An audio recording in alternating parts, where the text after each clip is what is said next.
You've been staring at that conversation for 20 minutes. You've typed something, deleted it, typed it again, changed the punctuation, removed an emoji, added it back, because you know that how you text this person matters. That one wrong move, one text that reads slightly too eager, slightly too available, slightly too much, and you've ruined something that hadn't even started yet. I've been there. Most people have. And today I'm going to give you a complete framework for texting someone you like, so that you never have to overthink it again. Before we begin, please subscribe to ensure that you never miss out on any of my videos. With that said, let's get started. You've been staring at that conversation for 20 minutes. You've typed something, deleted it, typed it again, changed the punctuation, removed an emoji, added it back, because you know that how you text this person matters. That one message read the wrong way could shift something, and the pressure of that is making the simplest thing in the world feel impossible. If that's you right now, this video is going to help you a lot.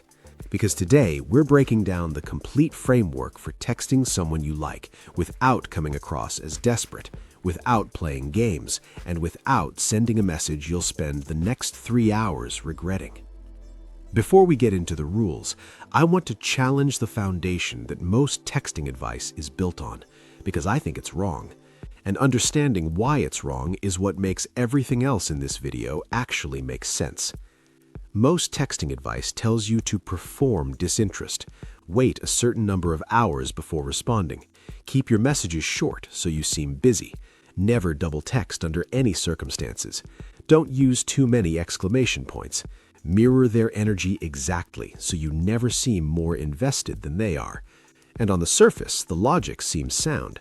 You don't want to seem eager. Eagerness reads as desperation. Desperation is unattractive. Therefore, perform coolness. But here's the problem. Performed disinterest is not the same thing as genuine confidence, and people can feel the difference. When someone is calculating every response, timing every message, strategically withholding enthusiasm, the result doesn't feel mysterious. It feels cold, inconsistent, like talking to someone who isn't quite present. And that feeling, over time, erodes attraction rather than building it. Real attraction is built on a completely different quality, not performed coolness, genuine groundedness. There is a version of you that is interested in this person, enjoying the connection, and also completely secure in yourself, not anxious about the outcome, not performing anything, just present. That version of you is infinitely more attractive than the version that's counting hours before responding. Everything in this video is built around helping you be that version, not a strategy, a standard, a way of showing up that is both honest and genuinely compelling. The first principle is text like someone who has a life. This is the foundation everything else sits on, and it's not about pretending to be busy. It's about actually being engaged in your own life and letting that naturally shape how and when you text. When someone has a full life, things they care about, things they're doing, people they enjoy, their texting reflects that without effort. They don't respond instantly every single time because sometimes they're genuinely in the middle of something. They don't send paragraph-length messages at every turn because they're not pouring all of their social energy into one person. Their attention has value because it isn't infinitely available. Compare that to someone who responds the millisecond a message arrives, regardless of what they were doing. Someone who always has time, always has energy, always has something to say. The message that sends, even unintentionally, is that this person's time and attention cost nothing, and things that cost nothing are rarely treated as valuable. So the first thing to do isn't to fake being busy, it's to actually invest in your own life with the same energy you're investing in this connection. Go do the thing you've been putting off, see your friends, get absorbed in work or a project or a hobby. Not as a tactic, as a genuine act of self-respect, and let that naturally create the kind of presence that makes your attention feels like something worth having. The second principle, lead with curiosity, not performance. One of the most common texting mistakes people make is opening conversations with something designed to seem cool or clever rather than something genuine. The good morning text every day with nothing behind it. The one-word responses that are supposed to seem low effort. The carefully constructed opener that took 15 minutes to write but reads like it took 3 seconds. People sense inauthenticity. Maybe not consciously, but there's something flat about a conversation where one person is performing rather than connecting. It creates distance disguised as smoothness. What actually works is leading with real curiosity, asking about something they mentioned, sharing something that genuinely reminded you of them, not because you're trying to seem thoughtful, but because it actually did. Sending something you found funny because it's genuinely funny, not because you calculated that humor would land well. The difference is subtle in what you send, but enormous in how it lands. A message sent from genuine interest feels completely different from a message sent from strategy. One opens a conversation, the other starts a performance, and performances eventually become exhausting for everyone involved. So when you go to open a conversation, ask yourself honestly, am I reaching out because I genuinely want to connect right now, or am I reaching out because I'm anxious about the silence? If it's the latter, wait. Send the message when it comes from a real place. It will read completely differently. The third principle: the double text is not the problem you think it is. This is one of the most over-discussed rules in texting, and I want to put it to rest properly. Because the universal never double text rule is not a rule, it's a fear response that has been repackaged as strategy. Here is the truth about double texting. The problem is never the number of messages. The problem is the energy behind them. A follow-up message sent from a place of anxiety, "Are you okay?" sent 3 hours after they read your first message, or "Did I say something wrong?" when they simply haven't had time to reply, that lands badly. Not because it's a second message, because it communicates insecurity and a lack of trust in the connection. But a follow-up message sent from a genuinely secure place is different. If something funny happened and you want to share it, and your last message is still sitting there unread, sending it is fine. If you remembered something relevant to a conversation you were having and you want to add it, send it. The key question is not, have I already sent a message? The key question is, am I doing this from a place of confidence or anxiety? Confident double texts get responses. Anxious ones create distance. Learn to tell the difference in yourself, and the rule becomes irrelevant. The fourth principle: don't carry the conversation alone. This one is quiet, and it does a lot of damage when people miss it. Here's what it looks like. They send a short reply. You respond with a long, enthusiastic message. They send another short reply. You write 3 paragraphs. You ask a question, they give a one-word answer, and rather than letting that sit, you immediately generate 5 more things to say to fill the space.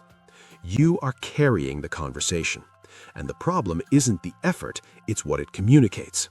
When one person is doing all the work to keep a conversation going, it creates an imbalance that the other person can feel even when they can't articulate it. You start to feel like a source of entertainment rather than a connection they're genuinely invested in. The healthier pattern is to match energy and let silence do some of the work. If they send something short, respond short. If the conversation has a natural pause, let it pause. Silence in a text conversation is not failure. It is not rejection. It is just life. And being comfortable with it is one of the most genuinely attractive qualities you can have. Because when you stop filling every gap, something shifts. They start to notice the quiet. They start to think about you. And the next time they reach out, they're doing it because they wanted to, not because you kept the conversation going until they had no choice. The fifth principle: know when to get off text entirely. This is possibly the most important one in the whole video, and the one most people ignore until it's too late. Texting is a tool. It is good for making plans, sharing quick moments, keeping a light connection warm between times you actually see each other. What it is not good for is building deep emotional connection. It is not good for having important conversations. It is not good for resolving misunderstandings. and it is absolutely not good for sustaining attraction long-term without any real-world contact to anchor it. Here's what happens when people over-rely on text. They build a relationship on a medium that flattens everything. No tone, no eye contact, no physical presence, no spontaneity. Everything is edited before it's sent. Everything can be overthought on both ends. And the version of the person you build in your mind through extended text conversations is almost always more than the real thing, or less than it, but rarely accurate. Because text shows you someone's curated self, not their actual self. The most attractive move you can make after a certain point of texting back and forth is to get off text and make something real happen. Not because the texts weren't good, but because you're confident enough in the connection to move it somewhere it can actually grow. Something like, "This is a better conversation than most I've had in person, which means we should probably actually be doing it in person. Are you free this week?" Simple, confident, direct, and far more attractive than continuing to text indefinitely while you both wonder what the other person is actually like. The sixth principle, the one habit that quietly kills attraction every single time. I want to end on this one because it's the thing nobody talks about directly, and it's responsible for more dead conversations than any other single behavior. It's this: texting from a place of needing a response. When you send a message and then spend the next hour checking your phone, refreshing the conversation, calculating what their response time means, feeling a small spike of anxiety every time there's no reply, that energy seeps into every message you send. You can't feel it in the words exactly, but it changes the tone. It makes messages slightly heavier than they should be. It turns casual conversation into something that feels loaded, and people on the other end can sense it, even if they can't explain why. The fix is not a technique, it's a genuine internal shift. It is sending the message and then genuinely letting go of the outcome, putting the phone down, going back to your life, trusting that if this person is right for you, your honest, grounded, genuine self, expressed through how you actually communicate, will be more than enough. And if it isn't, then this wasn't the right connection, and no amount of calculated texting would have changed that.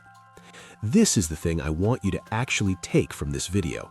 Not a rule about response times, not a formula for openers, but this: the most attractive thing you can do over text is be a person who is genuinely okay whether they respond or not. Not because you're pretending not to care, but because you have enough going on, enough self-respect, and enough trust in yourself that one person's response time doesn't determine your mood. That quality, that groundedness, is not something you can fake, but it is something you can build, and it is worth building, because it doesn't just make your texting better, it makes every part of how you show up in relationships better. So let's bring it all together. 6 principles for texting someone you like without seeming desperate, or more accurately, without being desperate. Because the goal isn't to seem a certain way. The goal is to actually be someone who communicates from a grounded, secure, genuinely attractive place. Text like someone who has a life, because you do. Lead with real curiosity, not performance. Stop treating the double text like a rule and start treating it as an energy check. Match the conversation's energy and let silence work for you. Know when to get off text and make something real happen. And send every message from a place of genuine okayness, not from a place of needing something back. These aren't tricks, they're standards. And when you hold yourself to them, you will text differently. Not because you're playing a better game, because you've stopped playing a game at all. That's Love Decoded. Drop a comment below. Tell me the texting situation you've been overthinking. I read every single one and I'll respond to as many as I can. If this helped, subscribe. We release a new video every week that gives you real, honest clarity on attraction and modern dating. No games, no manipulation, just the truth about what actually works. Share this with someone who needs to hear it, and I'll see you